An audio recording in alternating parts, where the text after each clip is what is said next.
Rebonjour la Japan Tour Festival, on est en plateau avec Julien Pirou et Hendrik, le représentant du coup de Cap et 2D, une association qui tourne justement autour du jeu de rôle.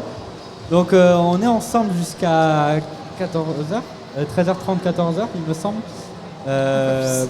avec Pandora évidemment. Avec moi, ouais. Évidemment. J'ai cru que t'allais m'oublier. Donc on est là pour une initiation jeu de rôle. Avant ça, on va laisser quand même nos invités se présenter, savoir leur parcours, on commence par qui ? Leur activité. Qui vous voulez. Écoute, Shifumi. okay, je vais commencer, on va laisser le maître de jeu. Allez, let's go. Voilà, on garde le meilleur pour la fin. Okay. Alors, donc du coup, je suis Hendrik, je suis le président de l'association 2Cap et 2D, qui est une association de jeux de rôle, jeux de figurines et grandeur nature. Même si le grandeur nature est un peu moins présent depuis le Covid, ouais.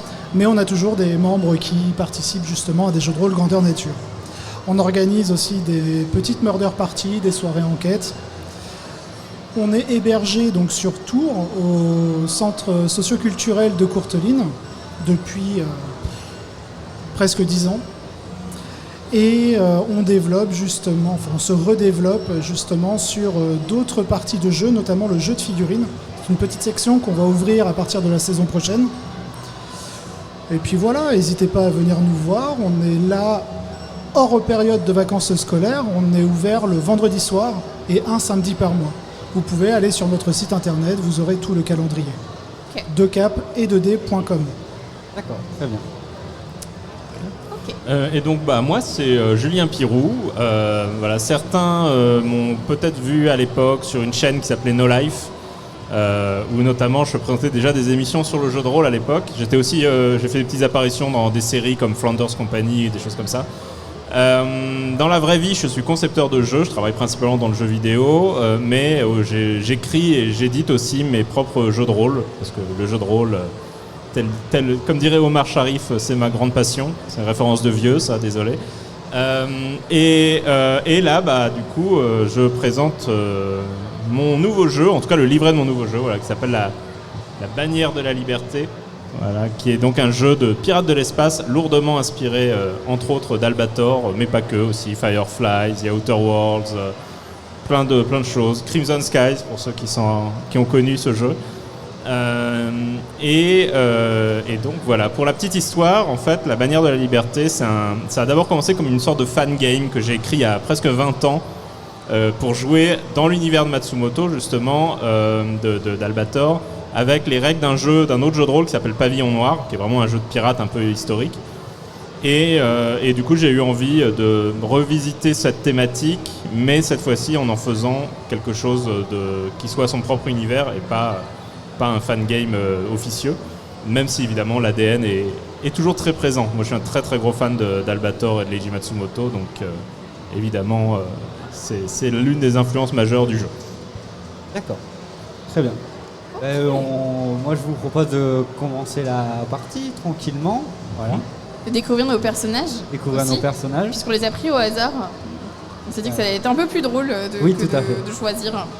Donc si j'ai bien compris, l'idée c'est un peu de présenter ce que c'est que le jeu de rôle, enfin d'être vraiment très... De faire découvrir en fait ce qu'est le jeu de rôle effectivement, comment ça fonctionne, puis comment chacun interprète aussi à sa manière le jeu de rôle et les personnages.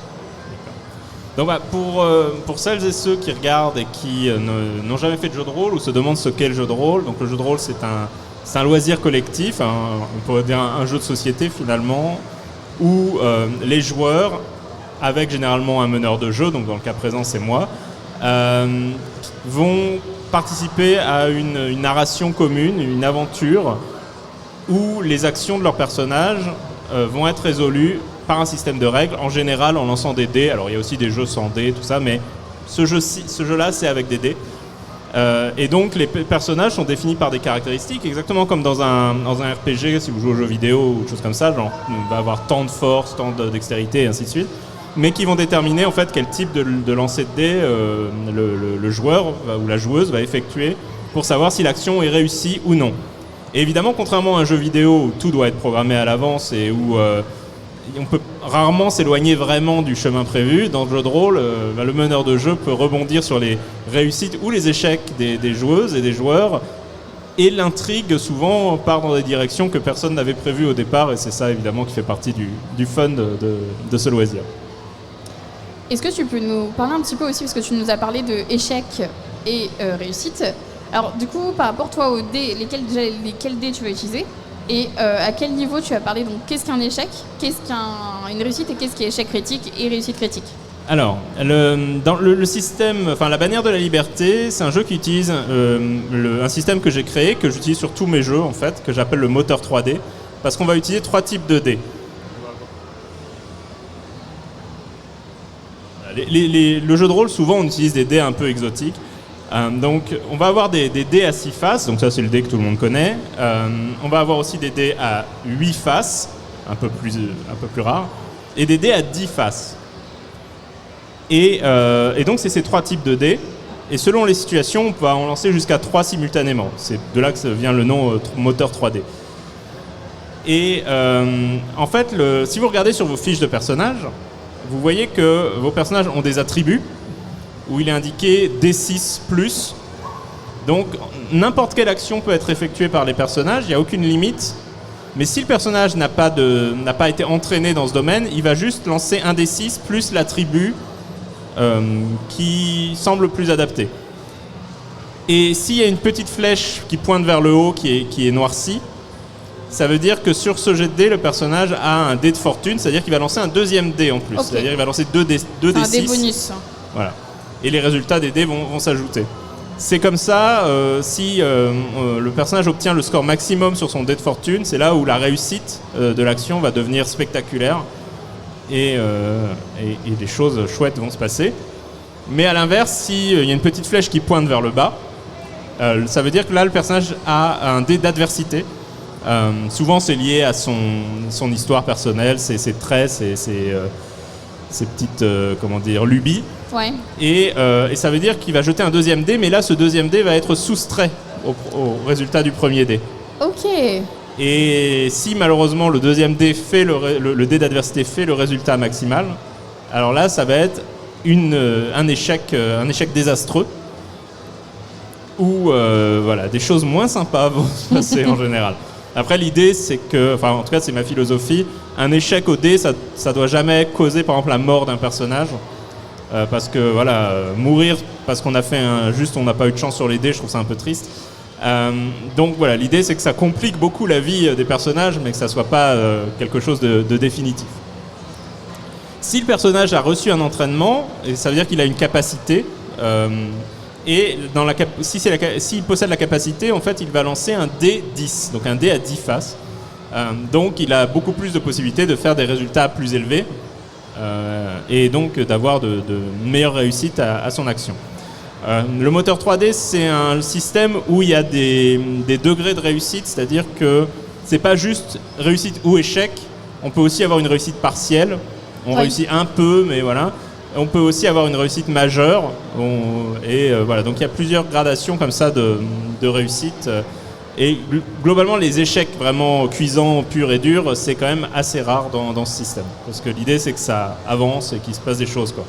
Mais alors, si tu as un joueur qui est mauvais, qui prend de mauvais choix et qui fait de mauvais jets de dés, à un moment, il faut bien qu'il meure. Alors, un personnage peut mourir si quelque chose de terrible se passe, mais il ne mourra pas parce qu'il a... juste parce que, par exemple, il a lancé le dé et puis paf, un peu sorti de nulle part. Moi, ce que j'aime pas, c'est le côté arbitraire finalement d'une mort de personnage qu'on pourrait trouver dans un jeu d'horreur, par exemple, c'est totalement justifié. Là, l'idée, c'est quand même que le personnage. Mais par contre, les combats notamment sont assez. Petit avertissement, si jamais vous vous retrouvez dans une situation de combat, on verra si ça sera le cas ou pas. Mieux vaut quand même se mettre à couvert. Les gens qui courent comme ça, qui font leur Leroy Jenkins et qui courent vers l'ennemi en agitant les bras, risque de ça finit quand même, généralement assez mal, assez vite. Voilà. Ok. Donc après, il y a d'autres subtilités, mais bon, on verra au fur et à mesure si les choses se présentent. De toute façon, à Pas mon de avis, souci. là, il y a eu plein d'explications, mais il est possible qu'on repose des questions, comme c'est vrai que nous, on a une habitude de JDR un peu différente. Donc c'est bien aussi de découvrir un genre... Enfin, ça reste du JDR, mais avec un style de jeu quand même qui change un peu. Tout à fait. Ok. Est-ce qu'on commence? On peut commencer. On y va? Très bien. Donc, vous appartenez tous les trois à l'équipage d'un navire pirate qu'on appelle l'Arges, sous le commandement de la capitaine Kara Rosenberg, donc qui est interprétée par notre Qui est ami moi. ici présent. Enchanté, capitaine. Et nous sommes dans un lointain futur, en l'an... alors, on utilise désormais le calendrier Holocène pour calculer les dates. Et nous sommes donc en l'an 12 933, dans un futur où l'humanité s'est propagée à travers le système solaire, a établi des colonies sur un certain nombre de planètes, des habitats dans l'espace. La planète Mars en particulier a fait l'objet d'une colonisation assez poussée. Mais on est dans une sorte d'entre-deux-guerres spatiales. Il y a eu une grande guerre spatiale qui a un peu déchiré le système solaire. Tout le monde sait plus ou moins que les deux grandes puissances qui vont émerger de ce conflit vont finir par se taper dessus. Et un certain nombre de planètes un peu indépendantes, dont Mars et la ceinture d'astéroïdes, vont se retrouver prises entre deux feux. Donc on est vraiment dans cette atmosphère qui n'est pas sans rappeler l'état d'esprit qu'on avait en 1933. Ce n'est pas un hasard, le choix de cette date. Voilà, le jeu s'inscrit, pour ceux qui connaissent un petit peu ce style, cette esthétique qu'on appelle le diesel punk. Sur des choses, je parlais de Crimson Skies tout à l'heure, mais aussi Sky Captain, un certain nombre de choses comme ça. C'est-à-dire c'est un rétro-futur qui rappelle la période des années 20-30, que ce soit en termes de look, de technologie et de style général. Et dans ce cadre, il y a eu un développement des pirates de l'espace qui sont moins des criminels et plus des rebelles, dans le sens où ils ont rejeté l'idée que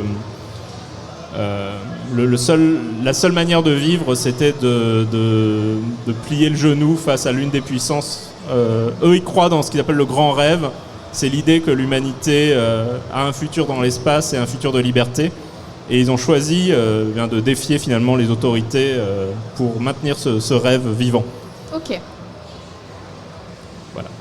On est un peu dans l'idée de la piraterie à l'époque, mais avec un code moral.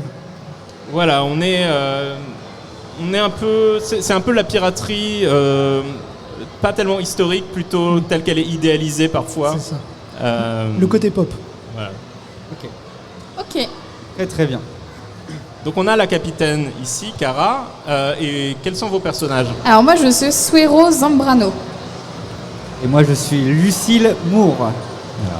Donc Suero, c'est un mécanicien. Sixième personne.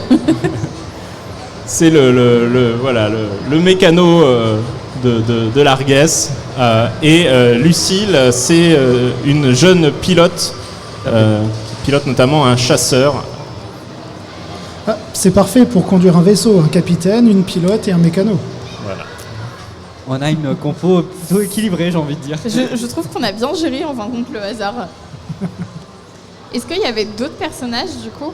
Alors oui, on avait un autre. Alors, dans le livret de découverte, il y a un quatrième personnage qui s'appelle Minato. Ouais. Et qui est plus une sorte d'homme à tout faire. Son rôle officiel, c'est abordeur. Donc c'est un peu le gros bras. Il est jeune et il aime quand ça pète. Voilà. D'accord. C'est un peu la tête brûlée de l'équipe. Ça va, je crois qu'il n'y a personne de tête brûlée ici. Eh bien, est-ce qu'on commencerait pas la petite aventure? Ouais. Parce qu'on tout le monde s'est un peu déjà imprégné de son personnage, un petit peu regardé peut-être la personnalité. Rapidement, oui.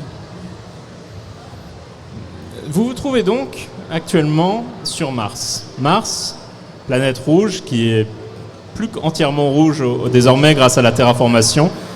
qui devient verte et un peu bleue même parfois, et qui est un monde indépendant. Officiellement ne soutient pas les pirates, officieusement compte beaucoup sur les pirates pour maintenir son indépendance.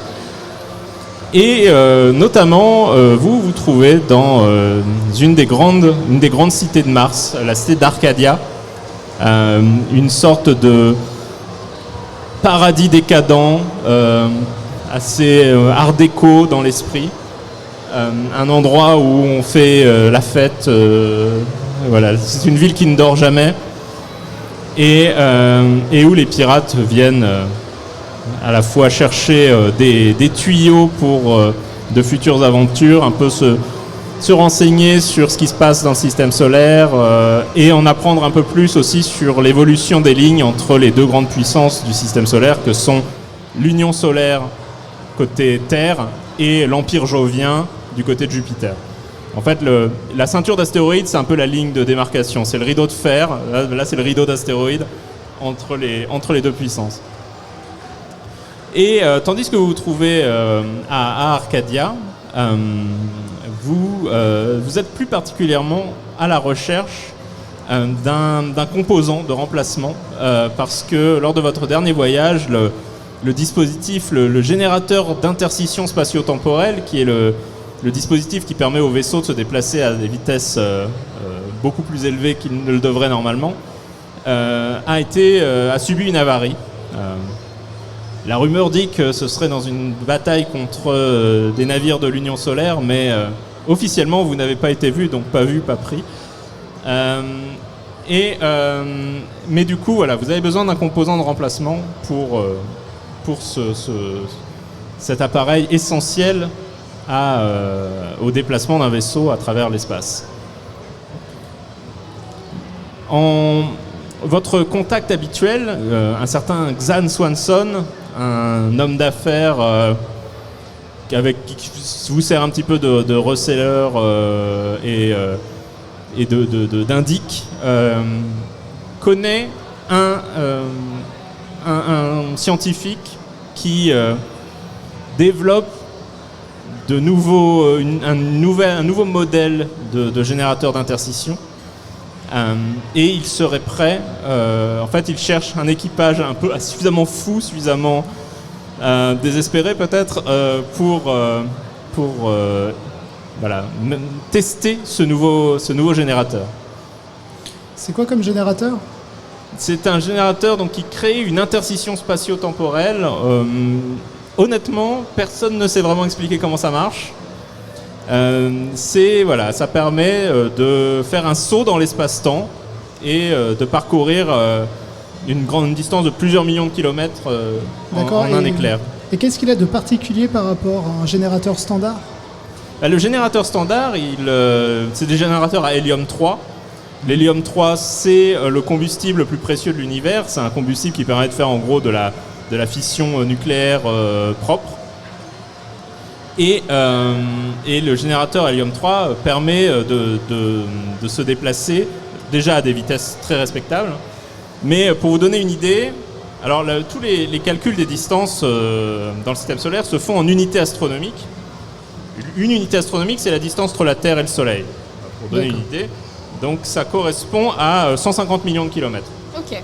Avec un moteur hélium 3, une unité, cette distance-là, ça représente 10 jours de voyage. Ok. Avec une intercision, en effectuant des intercisions spatio-temporelles, ça se fait en 2 jours. D'accord. Donc cette technologie a permis vraiment l'expansion de l'humanité à travers le système solaire beaucoup plus facilement qu'auparavant. Et donc ce nouveau générateur en test pourrait aller encore plus loin, plus vite. C'est en tout cas la théorie de ce chercheur Dante de Oliveira. D'accord. Et est-ce que ce chercheur sera avec nous sur le vaisseau si on accepte la mission ? Alors, lui, il veut voir l'effet de son générateur aux premières loges. Donc oui, il a totalement l'intention de venir avec vous. Très bien. Au moins, c'est un chercheur qui s'assume, ou qui assume ses propres recherches. Voilà. C'est bien. Qu'est-ce que vous en pensez, mon je- équipage? Moi, je propose qu'on aille le recruter, ce chercheur, parce que avec un as du volant comme moi, hâte de tester cette nouvelle bête. Qu'en dit mon mécano? Bah écoutez, allons-y. Ok. De toute façon, Bon. je peux faire chouchou avec. J'ai l'impression que j'ai un équipage qui est un peu joueur. On va y aller. On accepte le contrat. Le chercheur en question, malheureusement, ne se trouve pas sur Mars. Son laboratoire se trouve sur un petit astéroïde de la ceinture. Ce n'est pas très très loin, mais il faut compter quand même, que je dise pas de bêtises, il va quand même falloir une dizaine de jours pour l'atteindre. D'accord. Ouais. Eh bien, écoute, on prépare notre vaisseau Larguès et on prend le chemin. Très bien. Donc, c'est ainsi que le capitaine Kara et son intrépide équipage quittent quelques temps plus tard le spatioport d'Arcadia, s'élancent dans l'espace et prend la route de cet astéroïde, l'astéroïde 6565, qui se trouve au cœur de la ceinture d'astéroïdes. Le voyage se déroule sans situation particulière, en tout cas la première moitié du voyage, 5 jours. C'est là où vous vous rendez compte à quel point l'interstition c'est quand même bien pratique parce que c'est un peu longuet. Même avec les sources de divertissement à bord, les projections holographiques et autres, le temps paraît un peu long. Et à peu près après 6 jours de voyage, vous êtes sorti de la zone contrôlée par la Ligue Arcadienne, qui est le gouvernement martien, et vous avez soudainement une alerte qui retentit sur la passerelle. Très bien, c'est laquelle? Apparemment, c'est une alerte de proximité. Très bien, je vérifie les scanners. Un vaisseau de grande taille est en train de se rapprocher de vous sur une trajectoire d'interception. Très bien, la taille du vaisseau par rapport au nôtre. Au moins 3 fois plus gros. Très bien. C'est un type d'ordre militaire ou... À cette distance, c'est difficile à dire. Les capteurs il faudrait que quelqu'un réalise un jet de système pour essayer de voir à travers le brouillage du vaisseau, en tout cas d'obtenir des informations. Alors, Et si vous n'avez pas la capacité système, vous pouvez quand même effectuer cette action à l'aide alors d'un peut-être que jet, notre pilote là, d'un jet de discernement. c'est discernement. Ça j'ai, mais... Discernement, j'ai aussi un truc. Je peux tenter le jet de discernement. Très bien. C'est le D6, c'est ça? C'est un D6 plus du coup ton score dans l'attribut discernement. Donc Voilà. 4, c'est ça? C'est ça. Donc 5 plus 4, 9. Alors il y a une piste AD, c'est pour les lancer dedans. Oui. pense. J'ai toujours l'habitude de le faire sur une table. Merci. Alors tu as obtenu une réussite partielle. Ok. Tu as suffisamment d'informations pour déterminer que c'est clairement un vaisseau de guerre de l'Union solaire. Par contre, le type exact du vaisseau, son équipement ou autre information plus poussée, ça, le brouillage est trop élevé, tu n'arrives pas à avoir cette granularité d'informations. Ok. Est-ce qu'on est à bonne distance d'essayer de rentrer en contact avec lui par radio? On peut? Ouais. Alors, attends, juste avant, j'aurais quelques questions. Notamment, c'est déjà le... Est-ce qu'on est dans une zone qui est normalement contrôlée par l'ordre solaire? Alors, l'Union solaire, si tu les écoutes, tout ce qui se trouve de ce côté de la ceinture d'astéroïdes leur appartient. Hein, mais ils sont un peu les seuls à le penser vraiment. D'accord. Mais en tout cas, ce qui est sûr, c'est que vous êtes sorti du territoire qui est contrôlé par la Ligue Arcadienne. Donc vous êtes, entre guillemets, dans l'espace international. D'accord. Et effectivement, ils n'aiment pas trop les pavillons noirs. Ils aiment pas trop le pavillon noir. En fait, ils D'accord. aiment pas trop quiconque voyage à travers l'espace sans être affilié à l'Union solaire. Très bien. Eh bien, on va commencer les manœuvres d'évitement. On Je suis essaie, tout à fait d'accord. on peut essayer ça ou rentrer en contact avec eux, voir ce qu'ils veulent. Parce que nous, on est là en tant que... Donc on est un vaisseau pirate Oui. Ouais, avec le tu pavillon veux- noir. Donc en gros, c'est comme si tu étais un grand voleur international qui arrive dans un pays et qui téléphone à la police. Ok. C'est ça.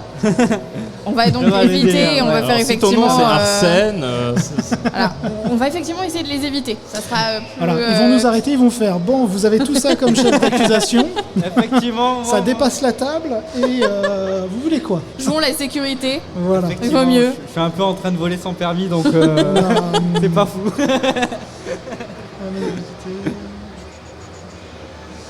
Alors je vois, on a brouillage dans les caractéristiques. Ça permettrait de brouiller notre position. en fait, ça va être la difficulté si eux essayent de vous détecter, D'accord. voilà, ou de vous pirater même d'ailleurs. Ok. Ça sera le seuil de difficulté de leur action. Et de la même manière, leur valeur de brouillage, c'était la difficulté de l'action lorsque D'accord. Suero a fait sa tentative d'analyse. Très bien. Donc là, normalement, c'est la capitaine qui a le dernier mot sur la marche à suivre. Même si, évidemment, les pirates sont un peu plus démocratiques que des bâtiments purement militaires, à la fin, t'es pas capitaine pour rien.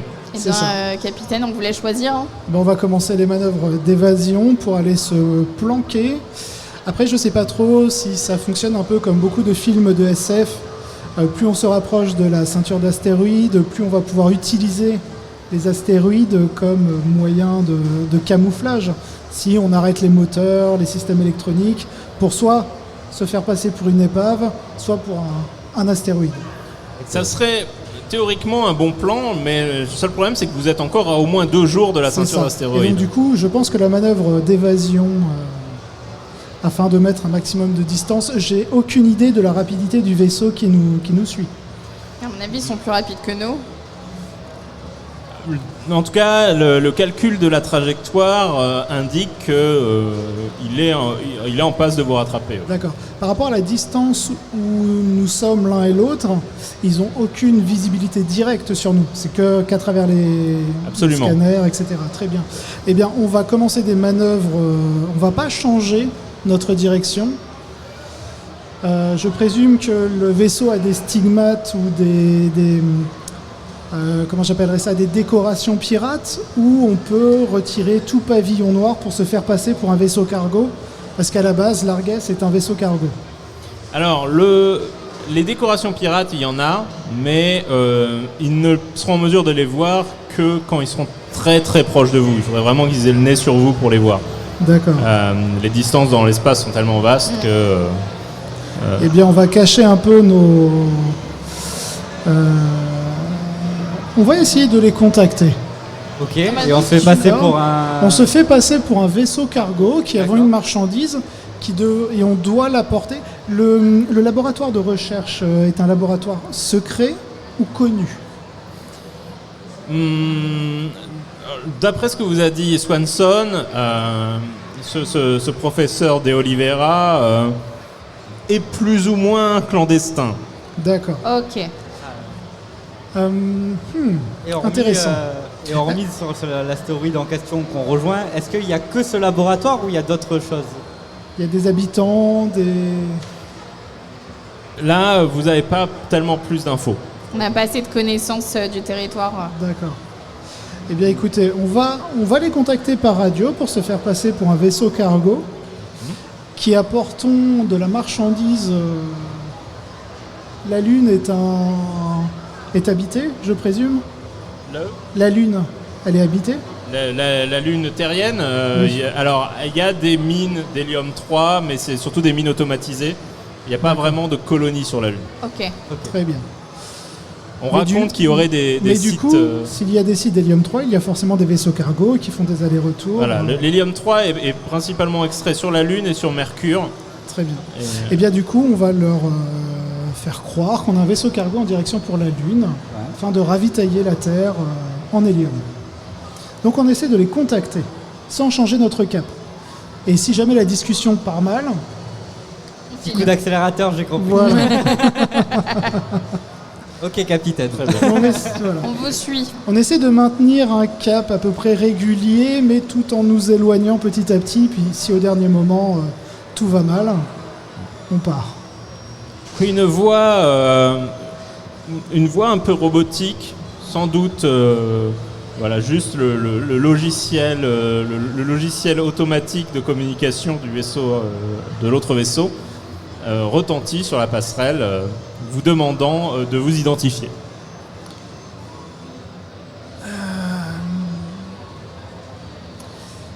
Donc nous sommes le vaisseau, nous sommes un navire cargo de type Cyclope en direction de la Lune pour justement ravitailler différents endroits sur Terre en hélium. Alors là, ce que tu vas faire, c'est, comme tu essaies un peu de le baratiner, Oui. tu vas faire un jet de prestance. Très bien. Et la capitaine est assez douée pour ça. Je prends 2 dés, c'est Tu ça? prends 2 dés et tu additionnes les résultats. Et ben ça fait 10, donc 12. Et non seulement ça fait 12, mais en plus tu as obtenu 6 sur ton dé de fortune. D'accord. En général, on utilise le dé de couleur pour le dé D'accord. de fortune.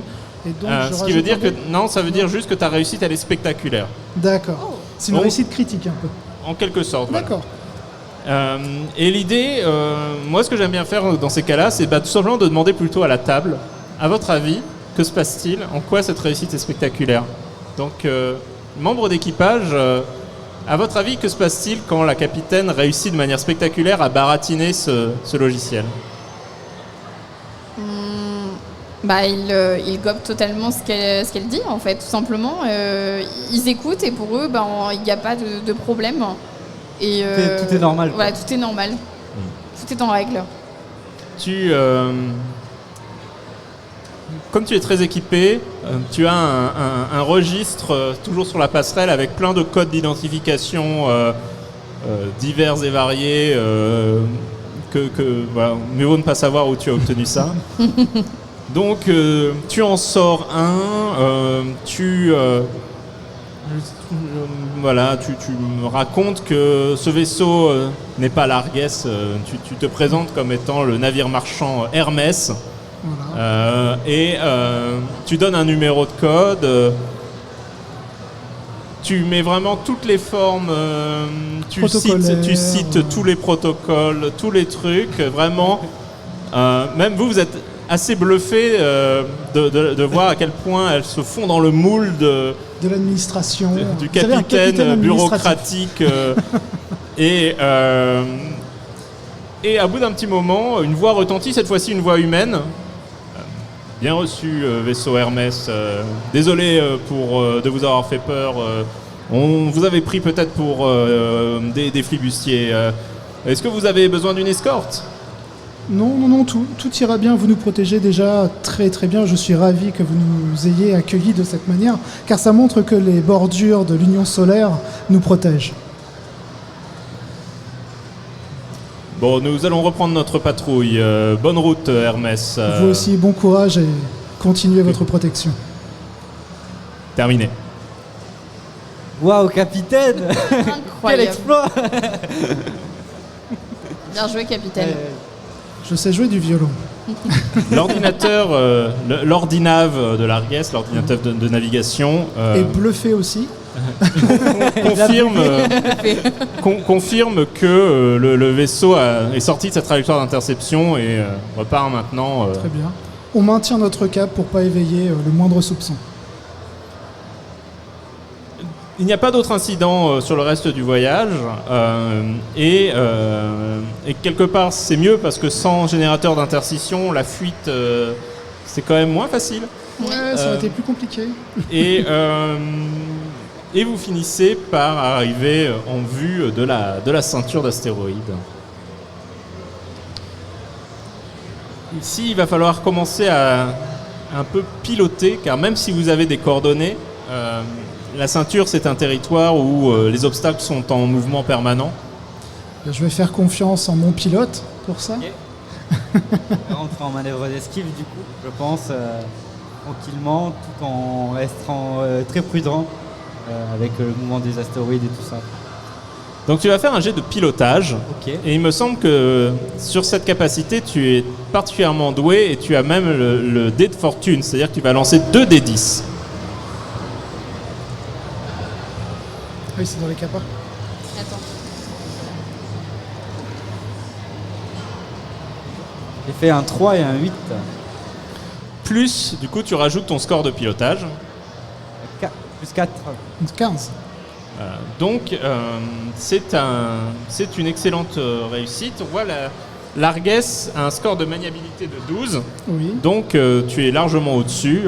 Tu as donc aucun problème à contrôler cette vieille dame de fer et à l'emmener tout en douceur entre les astéroïdes. Ok. Malgré tout, ça reste une ceinture d'astéroïdes, ça reste quelque chose d'assez dangereux. Il y a quand même toujours des petits projectiles qui sont difficiles à éviter.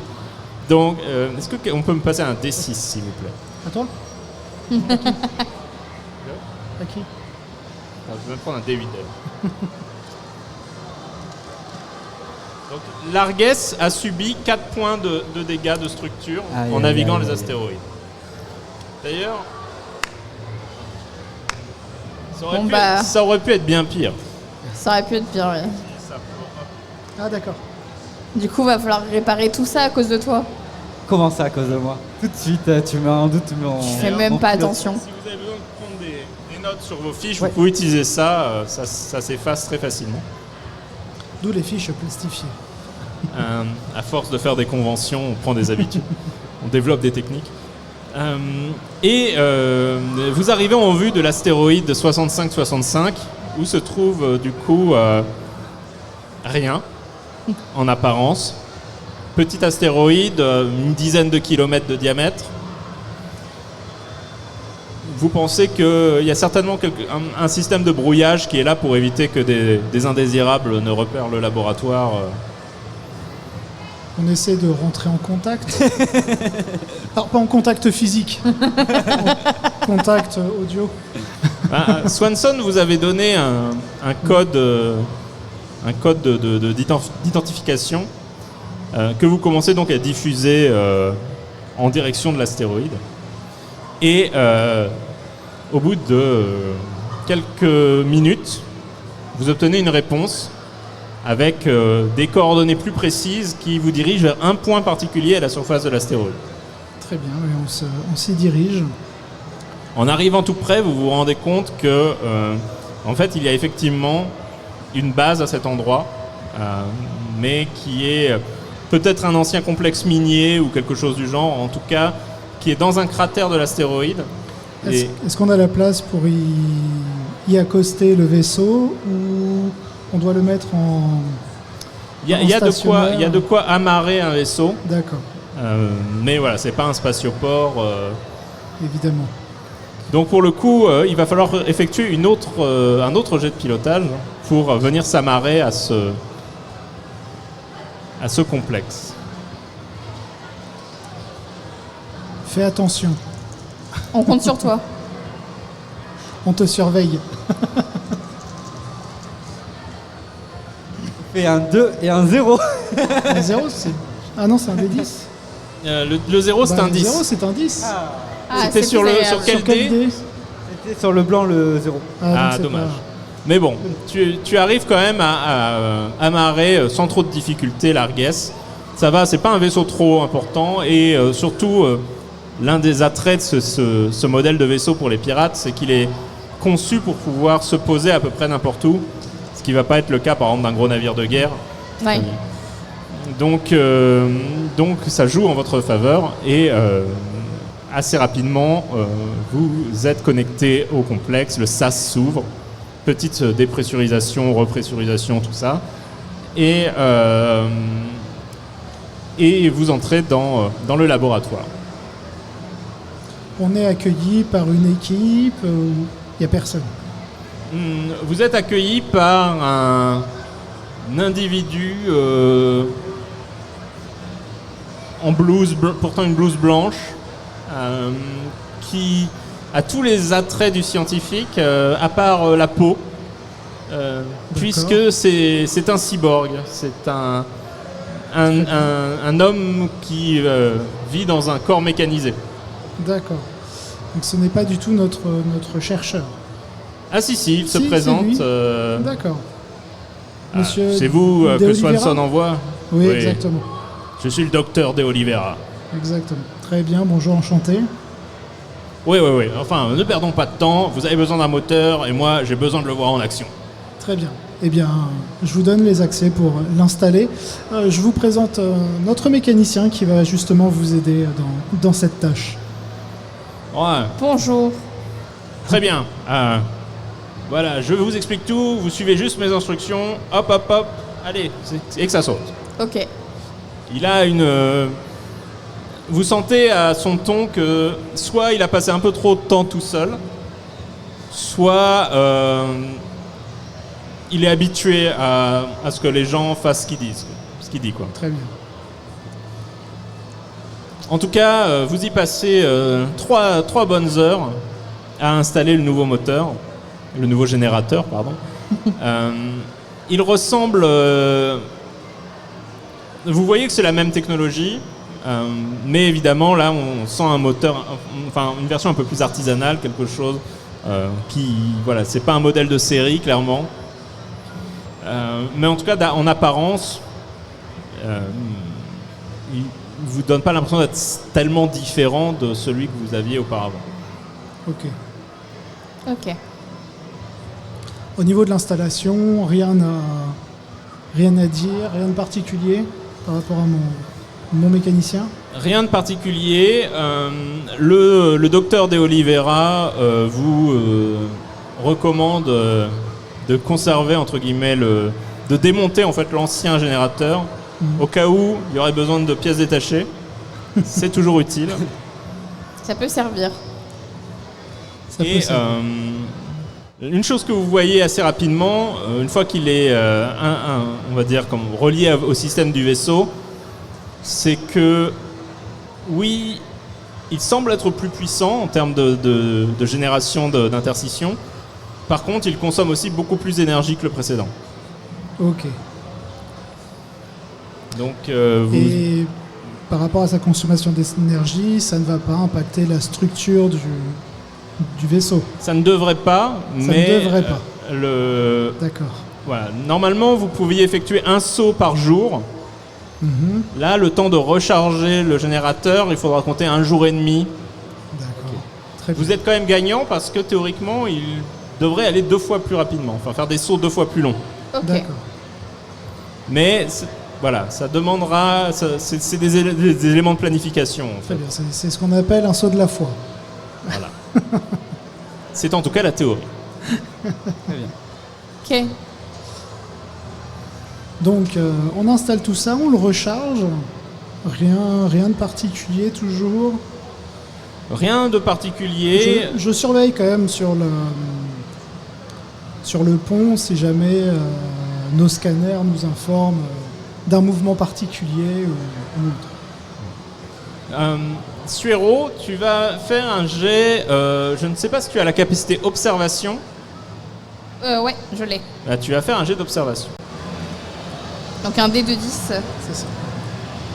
Et non seulement ça, mais en plus, si je ne m'abuse, tu as un dé de fortune grâce à tes lunettes grossissantes. Ah oui, effectivement. Alors du coup, c'est un dé 10. Et un autre de couleur Voilà. que tu as 2 dés 10. Je suis Bon, perdue. en général, j'utilise le dé bleu pour dire le dé de Les fortune. dés 10, c'est ceux-là. Voilà. Oui. Alors, 6 en blanc et 5 en bleu. Ça fait 11 et tu as combien en capacité? En observation. En observation, j'ai 2. Donc 13. Alors que tu es en train d'assembler les composants, tu constates quand même qu'un certain nombre de composants de ce moteur sont marqués du symbole, l'emblème de l'Empire jovien. Dans quelle merde on est?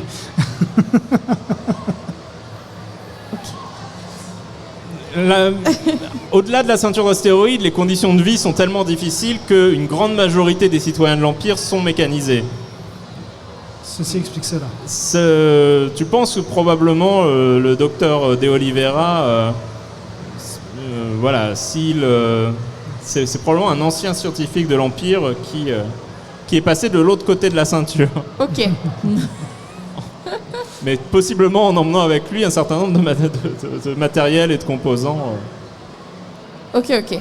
Très bien. L'Empire jevien est connu pour une brutalité, pour être armé militairement ou... Il est connu pour sa technologie D'accord. plus avancée qu'ailleurs dans le système solaire. De nombreuses rumeurs courent sur cette technologie. Certains disent qu'il l'aurait... que ça serait de l'ingénierie inverse effectuée sur un appareil d'origine extraterrestre, mais ceci n'est peut-être qu'une légende. En tout cas, ils sont peu nombreux, mais ils ont une technologie extrêmement puissante. Et là encore, la rumeur voudrait qu'ils fassent des conversions forcées de leurs citoyens organiques pour en faire des êtres mécanisés. Ok, c'est la joie et la bonne humeur. Souvent, d'ailleurs, les pirates sont amenés à faire un peu des passeurs pour faire sortir des citoyens de l'Empire, les faire passer de l'autre côté. Ok, très bien. Ok. Eh bien, on va tester tout ça. Il vous faut à peu près une journée pour vous mettre à bonne distance de la ceinture d'astéroïdes, histoire d'éviter tout accident. C'est ça. Et il faut désormais calculer le saut spatio-temporel. Donc c'est un jet de navigation spatiale qu'il faudrait effectuer. Navigation spatiale. Moi, j'ai la capacité, je sais pas pour vous. Moi, je l'ai pas. Eh bien, Bien, Et à toi. c'est notre capitaine qui va Le gérer ça. capitaine. Tu me donnes le cap. Et Donc moi, je pilote. notre capitaine elle gère beaucoup de choses. Hein. Est-ce que De Oliveira a déjà des coordonnées qu'il voudrait tester ou alors je vais piocher dans nos coordonnées? Là, lui, il veut juste effectuer un saut sur la plus longue distance possible. D'accord. Éventuellement, enfin je veux dire, c'est un anglicisme, tôt ou tard, en tout cas c'est ce qu'il voudrait faire. Mais il recommande de d'abord commencer par un saut, on va dire, à quart de puissance, demi-puissance, enfin faire un peu les choses progressivement. Progressivement, très bien. Eh bien, on va déjà faire un saut, on va dire, classique d'un moteur que l'on aurait en standard. Je sais pas, c'est quoi? C'est un voyage de 10 jours, c'est le voyage au standard en termes d'unité. Non, normalement, un saut spatio-temporel, c'est une demi-unité astronomique. Donc c'est D'accord. 75 millions de kilomètres. Et bon, on va faire une demi-unité astronomique déjà. Ça va faire 7. Tu fais tous les calculs de coordonnées, de trajectoire pour être bien sûr de ne pas percuter un objet céleste connu. Tu lances la génération de l'intercession et au bout d'une heure à peu près, le générateur fait pouf. Il se désactive Échec. Ah, Le vaisseau n'a pas explosé, d'accord, c'est déjà ça. C'est déjà ça, on a Est-ce encore le qu'on- vaisseau. mais Est-ce qu'on a avancé? non. Non. On n'a pas D'accord. ok. En fait, on est resté sur place. C'est un peu comme si un fusible avait sauté en fait. Ok. D'accord. Ok. Je me retourne vers Suero, je fais qu'est-ce que t'as fait encore? Est-ce que tu On pourrais aller avance pas, voir là. Bah, je vais aller vérifier ce qui se passe du coup. Hop. Du coup, Donc là, tu vas faire du coup un jet à nouveau d'observation. Et à nouveau, tu as le dé de fortune grâce à tes lunettes grossissantes, qui te permettent de chercher à quel endroit les composants sont tombés en rade. ok. J'ai pris les deux du coup. Le 2 rouge, 6 bleu, plus 2 du coup, ça fait 9, 10. 10 du coup. Tu cherches et tu vois qu'effectivement, l'alimentation en énergie du générateur n'est pas suffisante. Il faudrait détourner, désactiver au moins 2 des modules de l'Arges pour rediriger leur énergie vers le générateur. Très bien. Et quel genre de module Ah. on pourrait désactiver? Alors sur les modules, c'est principalement des modules d'armement, Ah oui. ainsi que l'antenne de communication. Donc là, je pense que probablement Suero s'en remet à toi, capitaine, pour déterminer Alors, quoi au faire. niveau des projecteurs de particules énergétiques, ce sont nos boucliers. Alors les projecteurs de particules énergétiques, en fait, ce sont des armes qui ne font pas beaucoup de dégâts, mais qui ont la particularité d'ignorer les boucliers de l'ennemi. D'accord. Les canons flip, c'est faisceau laser à intensité pulsante. C'est l'arme de base, on va dire, du combat spatial entre gros navires. Très efficace contre les navires de grande taille et nettement moins contre les chasseurs. Et le FIF, faible intensité, haute fréquence, c'est au contraire pas très efficace contre les gros navires et très efficace contre les chasseurs. Très bien. D'accord. Il faut désactiver 3 modules. Ouais, c'est Au ça. moins 2. Au moins 2. On va enlever un canon lourd et un projecteur de particules. Très bien. Histoire d'en garder un à chaque fois. Ok, chef. Du coup, je retire ce que m'a demandé le capitaine. Le docteur De Oliveira refait de son côté des calculs, des tests pour s'assurer que c'est, on va dire, sûr de relancer une nouvelle intercession. Il recommande quand même d'attendre quelques heures Bien avant sûr. de remettre en marche tout ça. Est-ce qu'on a un ordinateur de bord qui pourrait justement chanter, enfin pas chanter, mais stopper la propulsion, on va dire, du vaisseau en cas de danger? Une espèce de sécurité supplémentaire pour éviter que le moteur ne fasse exploser le vaisseau. C'est l'ordinav du vaisseau déjà fait ça de base. D'accord. Donc à partir du moment où vous ne le désactivez pas cette option, Non. finalement la deuxième tentative est prête. Cette fois-ci, tu as un dé de fortune sur ton jet D'accord. grâce Au module au surplus en énergie. Très bien. C'était 4, 11. 11 et 4, 15. Ce qui est mieux. Vous sentez l'énergie croître à l'arrière du vaisseau dans le générateur, à tel point que même vos poils de bras se hérissent. Vos cheveux se mettent à être magnétisés contre les parois. Enfin, c'est vous sentez que la réaction n'est pas tout à fait celle que vous avez d'habitude. Et au moment où la génération atteint son paroxysme, un flash blanc.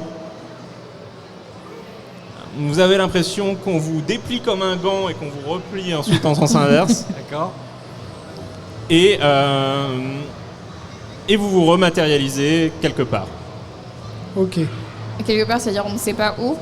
En tout cas, dans l'espace. Est-ce que c'est l'endroit calculé? Ça, il va C'est falloir pas le sûr. déterminer maintenant. Ok. On va utiliser l'ordinateur de bord pour calculer notre position, si elle est possible. Parce que si on est en espace inconnu, ça va être difficile. Et si on a suffisamment d'énergie, c'est réactiver les modules que l'on a désactivés au cas où. Ça me semble logique. Et je demande à mon pilote de se tenir prêt si jamais il doit intervenir dans son chasseur. Très bien. Donc, pour déterminer la position, ça va à nouveau être un jet de navigation spatiale. Cette fois-ci sans le dé de fortune. 5 et 4, 9.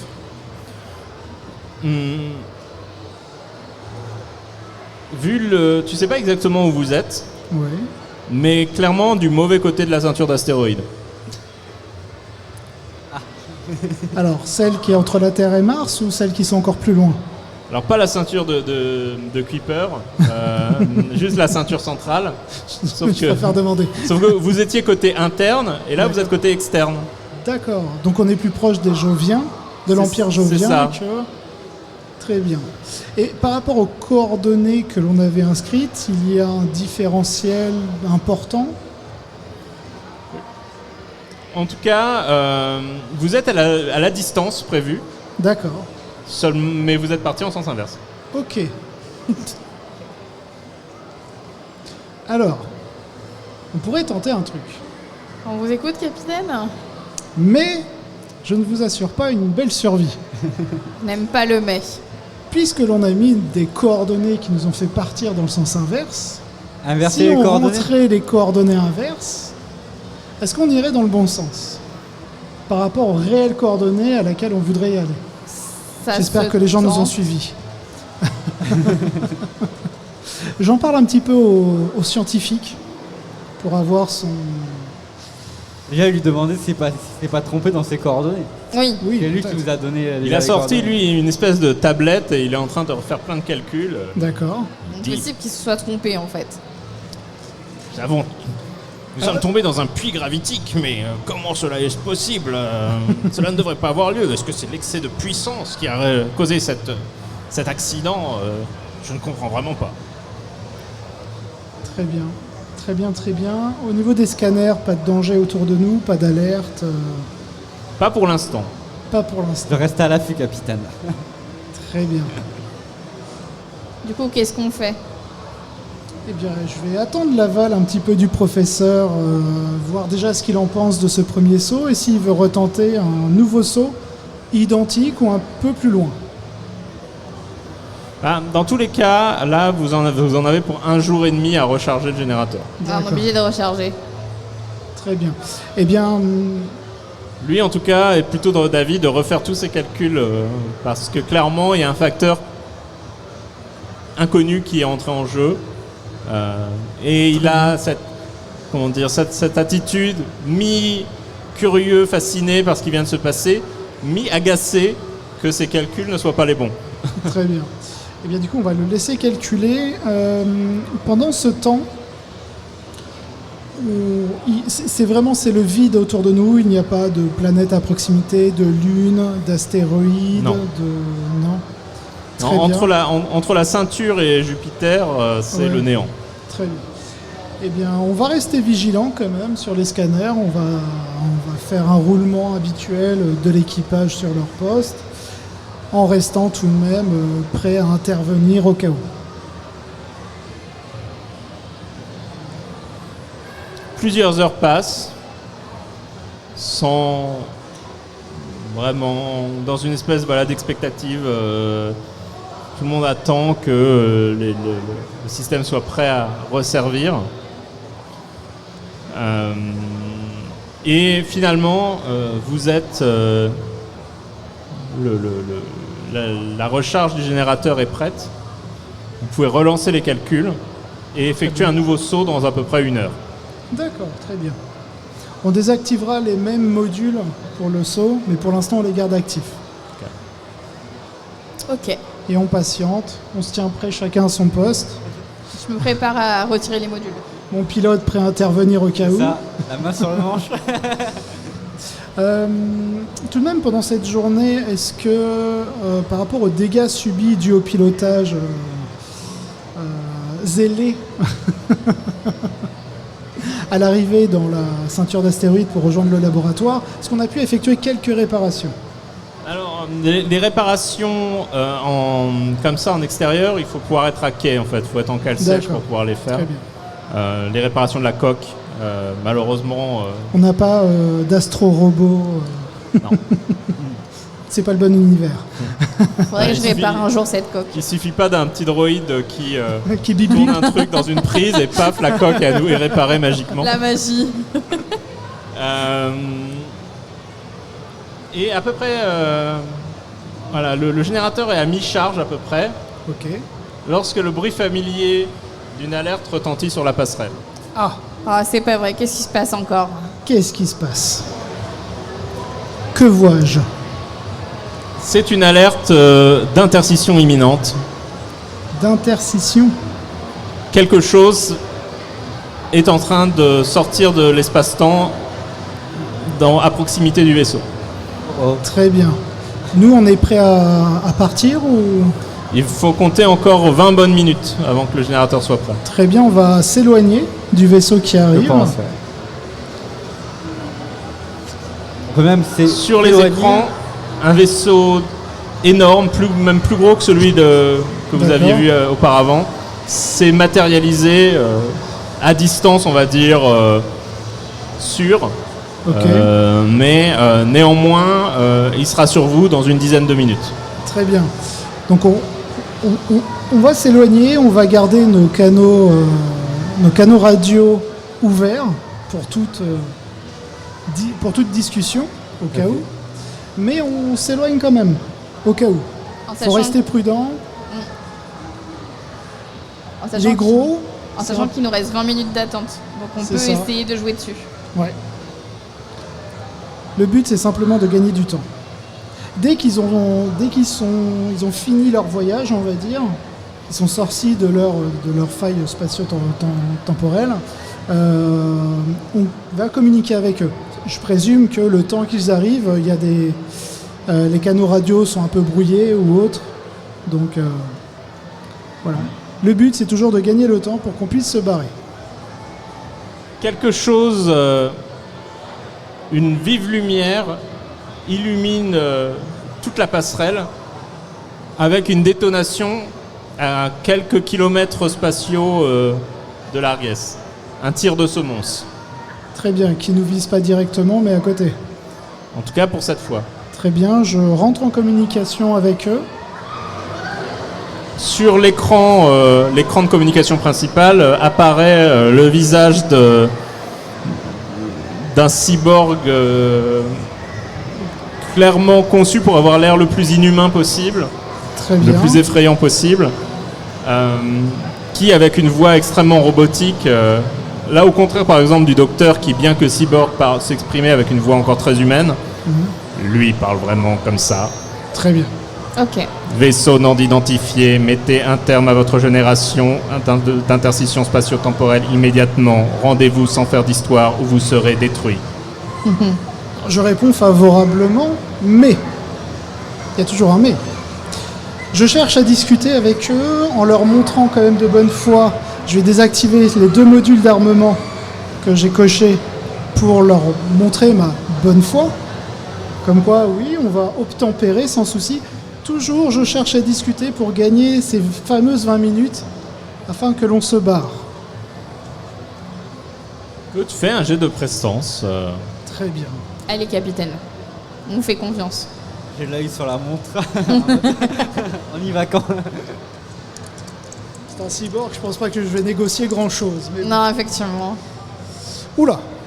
Oh, c'est pas bon ça. Quelque chose te dit que si ça avait été un humain en corps de chair et de sang, tu aurais pu peut-être le convaincre. Mais là, tu es déjà face à un cerveau C'est ça. qui est déjà beaucoup plus le cerveau d'une machine que le cerveau d'un homme.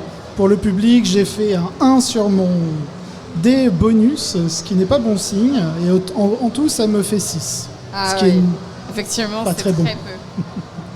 Vous avez 30 secondes. très bien. Et ben on va obtempérer. On n'est toujours pas prêts, nous. Je suis en accord avec le capitaine. Ne Là- risquons pas notre vie. Le docteur vient d'arriver sur la passerelle. Oui. Il est ce qui se rapproche le plus de la panique chez lui. C'est difficile à dire puisque, étant dans un corps de cyborg, c'est pas comme s'il transpirait, mais vous pouvez pas vous empêcher de vous dire qu'il a l'air de transpirer malgré tout. Il dit non, je ne retournerai pas là-bas. Ils ne peuvent pas me reprendre. C'est hors de question. Vous devez nous sortir de là. Eh bien, on va pouvoir s'en sortir, mais est-ce que le moteur est prêt? Nous pouvons tenter d'effectuer l'intercision dans peut-être 10 minutes, mais je ne sais pas si cela fonctionnera totalement. On n'aura Vous avez pas 30 minutes. secondes. C'est ça. Écoutez. Ah. Et il repart dans la salle de machine. Très bien. J'attends le top du professeur et on lance le saut. À peu près 25 secondes plus tard, le vaisseau de l'Empire, puisque c'est un vaisseau de l'Empire, fait feu dans votre direction. Très bien. C'est en termes d'armes, c'est de l'instantané ou c'est comme des ogives C'est des faisceaux laser, donc c'est quasi instantané. Très Donc, bien. pas Bon, on va possibilité commencer d'esquiver. les manœuvres d'évasion. On va répliquer avec notre armement. Le but, c'est de gagner du temps, de prendre le moins de dégâts possible.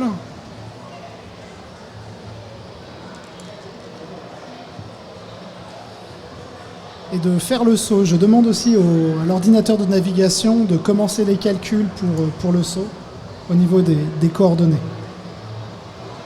Alors par chance, le calcul en question est en cours en fait depuis un D'accord. moment. Très bien. Alors, là, on va regarder combien le Larguesse a en résistance J'ai 16. plus son bouclier. Donc plus le bouclier, ça fait 20. Donc l'ennemi a obtenu une réussite partielle sur son tir. Très bien. Un D8, s'il te plaît. Un des 8. Une salve de faisceaux laser touche Larguesse. Certains touchent le vaisseau, d'autres, comme c'est quand même une cible assez petite par rapport au vaisseau ennemi, voilà, certains passent au-dessus, en dessous, mais quand même quelques-uns touchent la coque.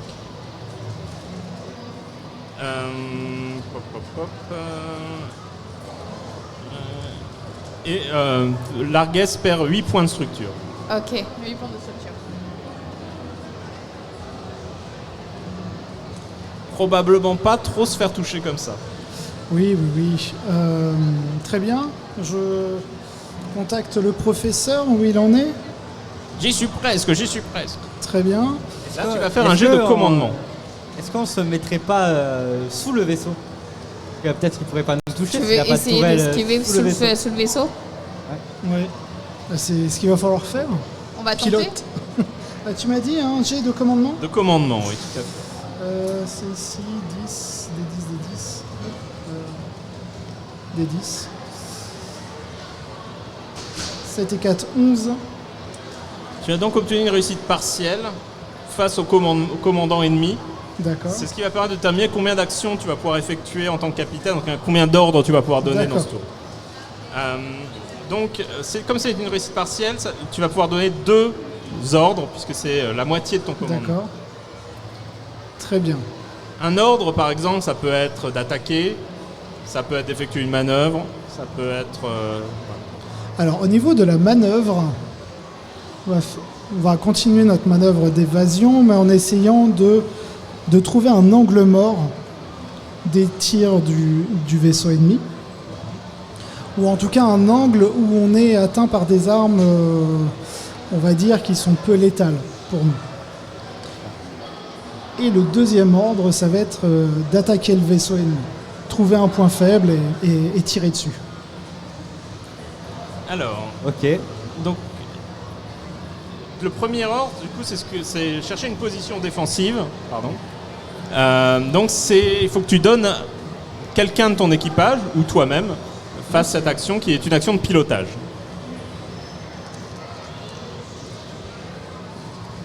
C'est moi qui m'y colle. Hop. 4.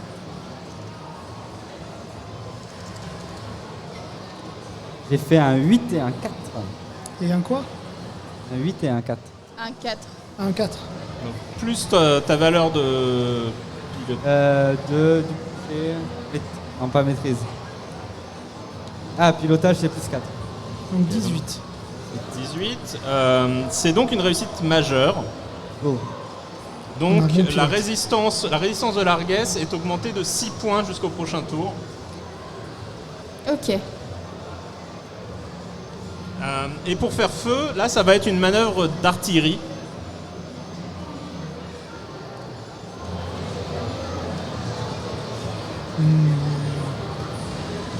Qui a artillerie? Toi? Eh ben vas-y. C'est quel dé du coup? Notre mécano-artilleur. C'est une capacité? 10. Donc c'est des 10. Tu utilises quoi? Le canon lourd? Bien sûr. Sur ce genre de bestiaux, on va utiliser le canon lourd.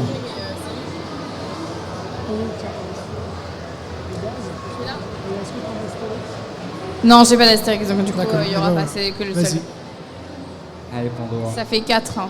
Plus. Plus 2. 6. C'est pas incroyable.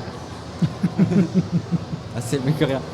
Malheureusement, ça ne semble pas franchir le bouclier du vaisseau ennemi. Heureusement que vous avez un bon pilote. Bon, professeur, va peut-être falloir y mettre un peu du Du vôtre. vote, ouais. Le commandant ennemi, c'est son tour d'effectuer son jet de commandement. Très Donc bien. tu vas me passer un D10. Et son seuil de difficulté, c'est l'aplomb du capitaine adverse. Donc c'est toi, ton aplomb qui est de 16. Qui est de 16, d'accord. C'est pour savoir voilà, qui feinte qui. Donc il a obtenu en tout sur son jet un 14. Ah, Donc c'est une réussite partielle. mhm. Il a quand même droit à 3 actions. Ok. Il a un fort commandement. Sa première action est de pousser les moteurs du vaisseau.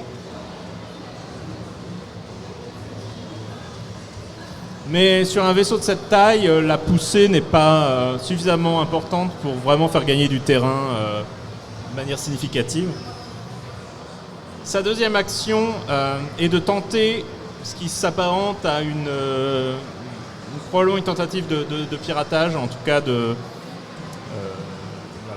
désactivation à distance des systèmes de l'Aries. D'accord. 11. Combien l'Aries en brouillage 12. Donc c'est une réussite partielle. Ok. Un certain nombre, l'antenne de communication, par exemple, se retrouve en rade. Elle est surchargée d'informations, mais le système globalement tient quand même bien le choc. Ok. Et avec sa dernière action, tout simplement, il fait feu. Et 4, 12. Et donc avec tout le... Je suis à 16 plus 6, 22 et 4, 26. Et bien avec tous ces bonus, il a fait 12. C'est moins de la moitié D'accord. de la valeur de Donc il rate. cible. Donc c'est même pas une réussite partielle, c'est un échec. Très bien. Grâce à la manœuvre défensive du tour précédent, l'Arges Bravo, pilote. se met hors Merci. hors du champ de tir du mastodonte ennemi. D'accord, très bien. C'est donc à nouveau à toi de jouer. Donc je refais un test ou on reste C'est à nouveau un test de commandement. Ouh, 10 et 4, 14. 10 et 4, 14. Eh bien, c'est une réussite standard. Donc tu as toutes tes actions, tu as tes 4 actions. C'est une dans ce réussite tour. standard, je suis à mon max. Tu as face à toi un capitaine expérimenté. Il Très a bien. 14 en aplomb. Donc j'ai deux ordres. 4. 4 ordres. Ah, bien. Bien, bien, bien. On va continuer les manœuvres de pilotage, toujours là-dessus. Sachant qu'un de ces ordres peut être de déclencher l'intercision, car là, Justement. On va devoir... Je vais engager 2 manœuvres d'esquive. Enfin, d'évasion et d'esquive. Hein. C'est la même chose pour moi. Donc je présume qu'il va faire 2 G, c'est ça? Alors, chaque membre d'équipage sur la passerelle peut obéir à un ordre dans le tour. D'accord. Si tu veux, on va dire pour les ordres où il n'y a personne n'est dispo, c'est l'ordinateur de bord qui va s'en occuper. D'accord. Donc tu vas faire une manœuvre d'évasion, toujours. J'ai fait 9 et 8 et plus 4. 17 et 4, 21. Donc c'est à nouveau une réussite majeure. Donc à nouveau, ce tour-ci, tu as encore plus 6. Ok, Voilà. très bien. Pilote. Ensuite, en deuxième ordre... Incroyable ce pilote.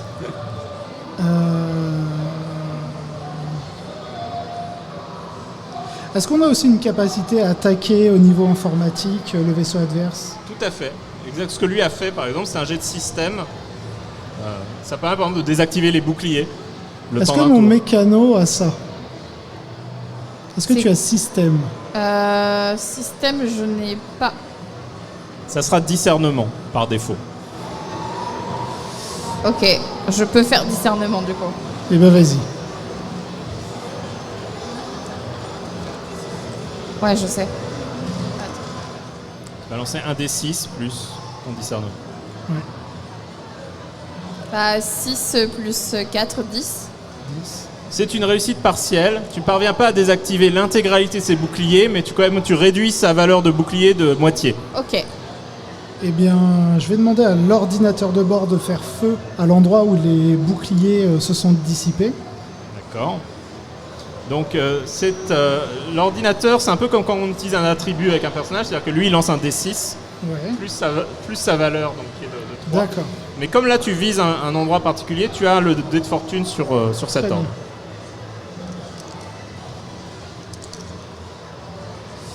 Eh ben, 7 et 3, 10.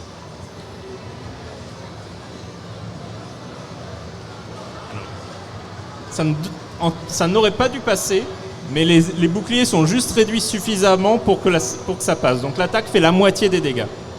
Donc c'est D8 plus 4.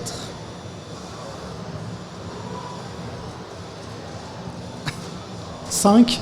Donc divisé par 2, mais arrondi à l'entier supérieur. Donc 3 points de structure, malgré tout, sur Très bien. le vaisseau ennemi. Donc il me reste 2 ordres possibles. Je vais faire un deuxième tir avec lui.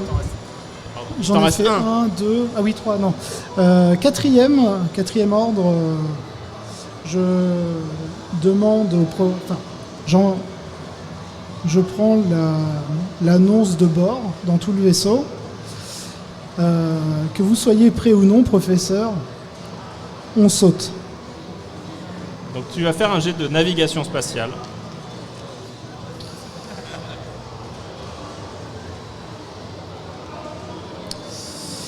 4 et 3, 7.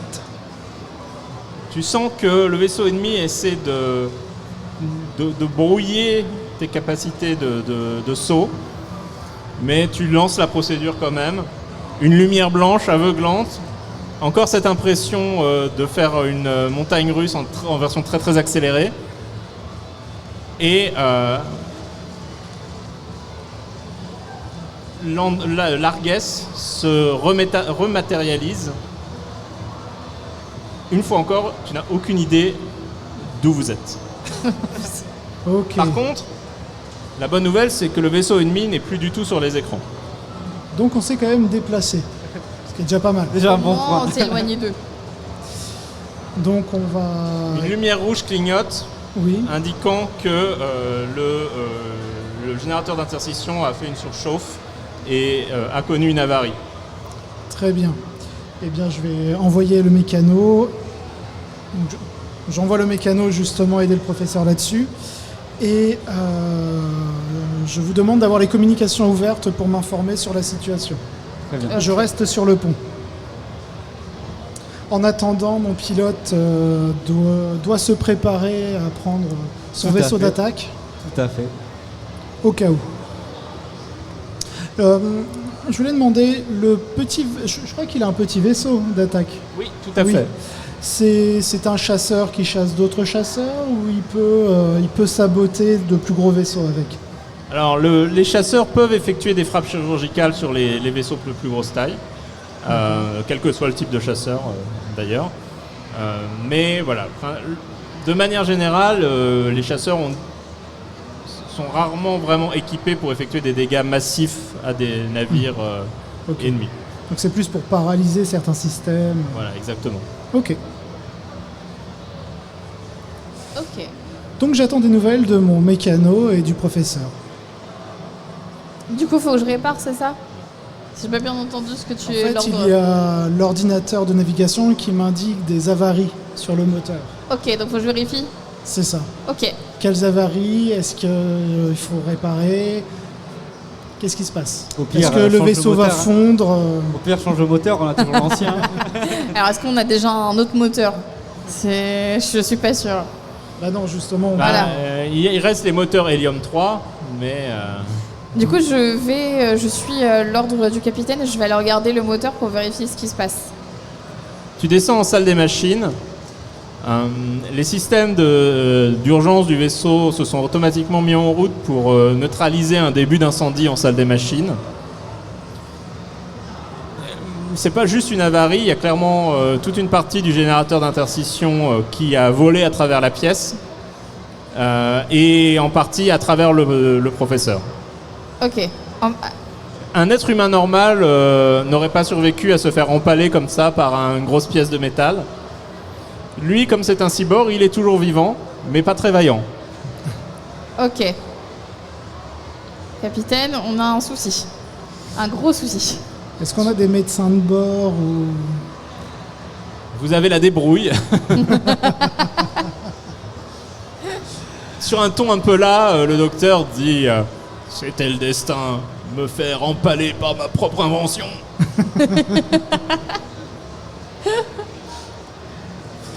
Très bien, eh bien écoutez, on va désempaler le professeur. Est-ce que c'est plus sa partie mécanique qui est empalée ou sa partie humaine? Puisque c'est un cyborg. Alors sur les cyborgs, souvent la seule partie d'origine qui reste, c'est le cerveau. D'accord. Il n'est pas touché du coup. Donc humain. voilà, c'est...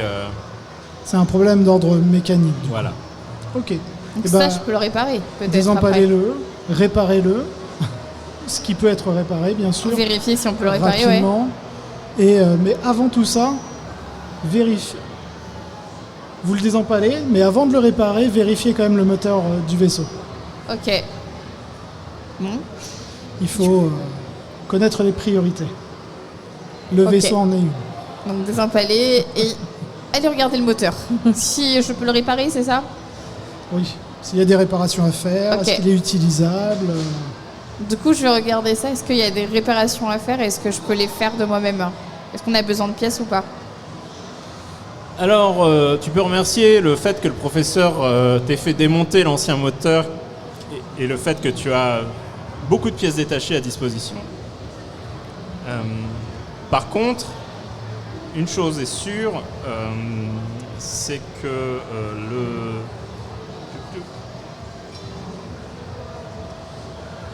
réparer, ces réparations, t'en as pour au moins 8 bonnes heures, si ça Ok. se passe bien. On tente quand même, parce qu'on aurait besoin. Capitaine, Oui. on répare.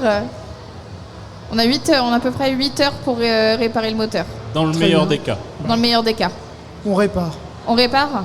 On répare. Ok. Gardez le professeur à côté. Est-ce que le professeur peut se mouvoir? Pas avant que lui-même soit réparé. Très bien. Est-ce qu'il est capable de s'auto-réparer? Pour le coup, non. Très bien. Est-ce que... Combien de temps ça prendrait de le réparer si notre mécanicien s'y mettait? Le docteur, Oui. avec un peu de chance, peut-être 4 heures. Ce qui correspondrait donc à 12 heures. C'est long, capitaine. Ça devient long, effectivement. au Faisons niveau un de- sacrifice. Réparons d'abord le moteur Moteur en et ensuite le priorité. professeur. Ok. Du coup, je fais un jet de réparation. Tu vas faire un jet de réparation, effectivement. Et oui, voilà, fais un jet de réparation. Tu n'as pas de dé de fortune. Non, car effectivement. Du coup, je vais croiser les... surtout Ça fait 10 plus 4, 14. Alors c'est pas si mal, c'est une réussite partielle, mais après avoir mis un peu de nez dedans, tu dois revoir à la hausse ton pronostic, ça va être 12 Ça va être heures. un peu plus long. Ok. Du coup, je préviens notre capitaine que ça va être un peu plus long que prévu. Très bien. J'enverrai bien notre pilote, parce que je présume que son vaisseau peut être plus rapide à se mouvoir autour de nous, afin de récolter des informations sur notre environnement. Mhm. Ah oui. En reconnaissance du coup. Alors, On peut voir qu'il était sur l'ordinateur de bord de son Effectivement, chasseur en train de effectivement. programmer. Il était concentré, notre pilote, là. Programmer Le largage de mon vaisseau, tout simplement. donc, pour l'instant, notre vaisseau va rester immobile le temps des réparations et j'ai bien. besoin de, on va dire, d'œil d'yeux un peu plus mobile pour prendre contact sur notre environnement. Ok, un petit vol de reconnaissance, quoi. Exactement. Tout à fait. Bah, du coup, let's go.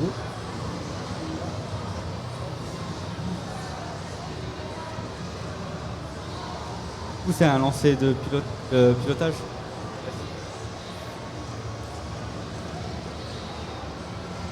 J'ai fait un 2 et un 0. Et le 0, c'est le blanc. Et c'est 10. Donc 10 plus 10 2, plus. 12. Plus 2, 12. Non, plus 4.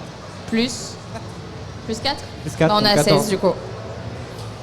Donc tu décolles à bord de ton chasseur Trigon et tu commences à effectuer voilà, des cercles concentriques de plus en plus distants autour de l'Argès pour essayer de repérer un peu ce qui se trouve autour.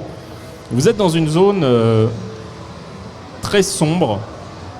Il n'y a pas vraiment d'étoiles. Enfin, il y a des étoiles bien sûr, mais c'est comme si leur lumière était atténuée. Il te faut un moment pour réaliser que en fait, vous êtes dans un nuage de poussière cosmique. Probablement des nuages de ce type, il y en a un certain nombre qui entourent la ceinture d'astéroïdes. Ok. Vous n'êtes pas en danger parce que l'avantage des moteurs Hélium 3, c'est qu'ils génèrent une sorte de bulle électromagnétique qui fait que ces petites particules ne risquent pas d'entrer en contact avec vos vaisseaux. Mais par contre, ça gêne clairement la visibilité. Vous êtes vraiment comme si vous étiez dans un nuage. Du coup, D'accord. on est camouflé. Capitaine, j'ai une bonne nouvelle. Nous sommes dans un nuage de poussière. Du coup, nous sommes camouflés actuellement. Très bien, c'est une très bonne position. Je présume que quand je regarde mes scanners, ils sont brouillés par ce nuage ou pas? Alors, en tout cas, ils ont clairement des faux négatifs, enfin des faux positifs plutôt, sur des alertes de proximité qui clignotent, qui s'éteignent aussitôt. Enfin, il y a des D'accord, choses très bien. qui clignotent un peu partout. Eh bien, ce qu'on va faire, c'est je vais rappeler mon pilote, reviens à bord, on va rester dans ce nuage le temps des réparations, car si nos scanners sont brouillés, potentiellement, ceux qui sont à l'extérieur de ce nuage pourraient ne pas nous voir. Donc on va un peu se servir de cette situation pour réparer le module du vaisseau et le professeur avec. Donc prenez le temps à stopper les réparations sur le moteur, réparez d'abord le professeur. Je répare le professeur. Ouais. Donc je lâche Non. le moteur et on Voilà. part sur la réparation. Parce que Ok. du coup on va gagner du temps sur les réparations du moteur grâce au professeur. Ok. Et ben je vais réparer le professeur dans ce cas-là puisque le capitaine me l'a demandé si gentiment. N'hésitez pas à suivre les instructions du professeur sur sa propre réparation. Ça fait 6 plus 4, 10. Finalement, tu te rends compte que le professeur a été traversé de part en part, mais les systèmes les plus importants de son corps mécanique n'ont pas besoin d'être tous réparés là tout de suite. Tu peux déjà le remettre sur pied juste en réparant les principaux. Ok. Le reste pourra attendre. Sa vie n'est pas en danger, à part que maintenant il a un gros trou au milieu du corps. Mais il le vit mieux que la plupart des gens à qui ça arrive. Je pense aussi. C'était ça ou la prison jovienne. Et effectivement, grâce à ces instructions, en fait, vous vous y mettez à deux. Et du coup, le temps, au lieu de 12 heures à toi toute seule, vous y passez à deux 6 heures pour Ok, c'est remettre... divisé par 2. Ok. Le professeur se sert un peu de toi comme d'un public quelque part. Il te parle, mais c'est surtout il s'écoute parler en réalité. Il dit, oh, j'ai compris ce qui s'est passé. L'influence magnétique combinée du Soleil et de Jupiter a affecté la trajectoire du saut. La puissance de l'intersection spatio-temporelle fait que ça a fait comme un effet boomerang qui nous a renvoyé du mauvais côté de la ceinture d'astéroïdes. Ah, j'aurais dû m'en douter. J'ai rien compris. Vous êtes professeur de quoi à la base? Physique quantique. Je comprends mieux. Ça explique beaucoup de choses. Ah, je me demande si c'est ce qui s'est produit lorsque nous avons tenté il y a des années d'envoyer des vaisseaux au-delà du système solaire avec des intersections à longue distance et que ces vaisseaux ont disparu sans laisser de traces. Oui, ils sont peut-être tout simplement atterrissent dans le soleil. Ou à l'autre bout de l'univers. Et avec ces nouvelles Passionnant. connaissances, est-ce que vous pouvez nous assurer un meilleur saut la prochaine fois? Je dois mettre au point un nouveau théorème mathématique afin que votre ordinateur soit capable de prendre en compte cet effet comme J'aurais tenté de dire comme un effet élastique, afin que le saut nous amène au moins, peut-être pas avec une énorme précision, mais au moins dans la région désirée. Clairement, mon générateur a besoin d'encore un peu de travail. Oui, effectivement. Ça va faire quand même 3 fois. Est-ce que vous voudriez pas rentrer à votre laboratoire pour étudier ce cas? Croyez-moi, je serais très heureux de repasser du bon côté de la ceinture d'astéroïdes. Finalement, le générateur est réparé, tant bien que mal. D'accord. Et avec moult prudence et en revisitant les calculs à de nombreuses reprises, vous êtes en mesure d'effectuer un nouveau saut qui vous ramène dans la région, en tout cas, de quelque part entre la ceinture d'astéroïdes et Mars. Très bien. Pas avec une énorme précision, mais au moins du beau côté. Et après, encore quelques jours de vol, parce que malheureusement, quand vous êtes aussi proche d'objets célestes, ça devient compliqué de faire des intercisions. Vous finissez par retrouver le chemin de l'astéroïde 65-65. Très bien. Et le professeur vous remercie de l'aide que vous lui avez apportée, de tout le matériel de recherche que vous lui avez fourni. Et en remerciement, il vous emmène dans l'entrepôt de son astéroïde où il garde un certain nombre de générateurs d'intercision standards. Très bien. Il est tout à fait ravi de vous en installer un tout à fait normal, tout à fait fonctionnel. Très bien. Je préviens quand même mon mécano de surveiller ça. Ouais, je vais faire attention. Il est gentil, le professeur, mais... Et il promet de reprendre contact avec vous lorsqu'il aura à nouveau un prototype fonctionnel. Alors, qu'il n'hésite pas. Oui, on verra à ce moment-là. En tout cas, je pense qu'on va conclure cette initiation au JDR ici. On a un peu dépassé, mais c'est pas grave.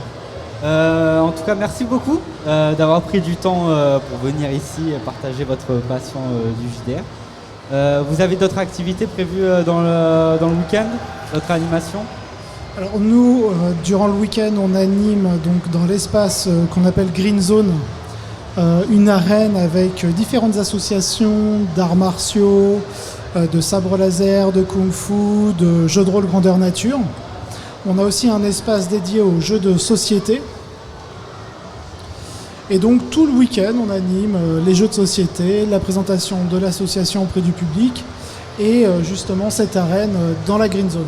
Et on peut retrouver aussi toutes les infos de l'association sur leur site internet, j'imagine. Voilà, on a un site internet qui est petit à petit remis à jour parce que ça faisait longtemps qu'on ne l'avait pas rénové. Et oui, on le met petit à petit à jour. Donc c'est 2cap et 2d, pas arrobase, c'est l'adresse mail, .com. D'accord. Ok. Et toi, Julien, du coup, tu as d'autres activités Tout à fait. Alors moi, je suis la plupart du temps sur, pas loin du stand de KP2D, sur le stand de Projet R.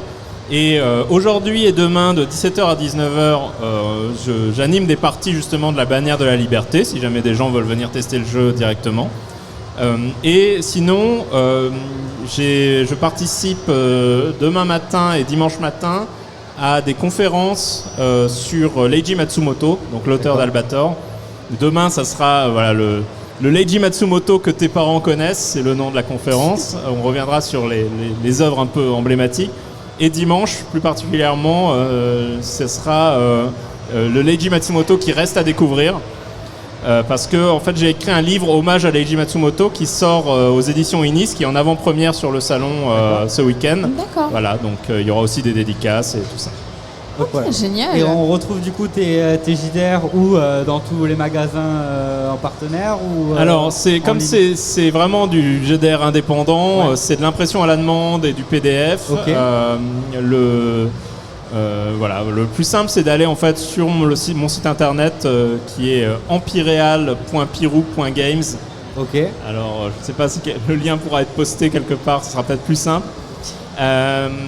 Et là, on retrouve tous les liens vers mes jeux. Donc, la bannière de la liberté qui sort là, et puis mon jeu précédent qui s'appelle Lore and Legacy, qui est un jeu de science fantasy, un peu à la Fantasy Star. Et j'ai un autre jeu dans les tuyaux pour la fin de l'année qui s'appelle Sans Cœur et qui est de la dark fantasy. D'accord, Ok. ok. Intéressant tout ça finalement.